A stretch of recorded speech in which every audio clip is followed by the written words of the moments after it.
আজকে আমার ছোট বোন এবং আমার মামানির একসাথে বার্থডে সেলিব্রেশন করলাম। তো আমরা কি কি করলাম আর কি খাওয়া দাওয়া করলাম চলো সবকিছু বলছি ভিডিওতে।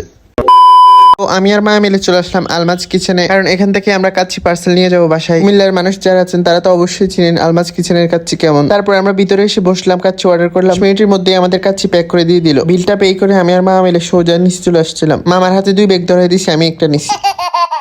তারপর আমরা একটা অটোতে করে বাসায় রওনা দিলাম, আর তখনই অনেক বৃষ্টি শুরু হলো। আর এখানে একটা অবাক করা কাহিনী কি হয় দেখুন। এখানে অনেক বৃষ্টি হচ্ছিল আর আমাদের বাসার রাস্তায় এক ফোঁটাও বৃষ্টির পানি নেই, তার মানে এখানে বৃষ্টি হয় নাই। তারপর আমরা সোজা বাসায় চলে আসলাম। তো এগুলো আমি সাজিয়েছি ওইখানে যাওয়ার আগে। তো সবকিছুই রেডি করা আছে, এখন আমি ফ্রিজ থেকে একটা নিয়ে আসি। দুজনেরটা একসাথে সেলিব্রেশন করার কারণ হচ্ছে আমার বোনের এক্সাম ছিল সেই জন্য। আর এটা হচ্ছে মামানির জন্য। এটা তো কেক না, মনে হয় ফুটবল খেলার মাঠ। আর এটা হচ্ছে আমার ছোট বোনের। তো তারা সবাই কেক কেটে ফেলছে, এখন আমি খেয়ে দেখি কেকটা আসলে কেমন হয়েছে। কেকগুলো একটা মহিলার থেকে অর্ডার করে নিয়েছিল। কি আর বলবো, কেকগুলো একটু মজা ছিল না। মজা থাকলে তো আমি পুরোটাই এক গালে দিয়ে দিতাম।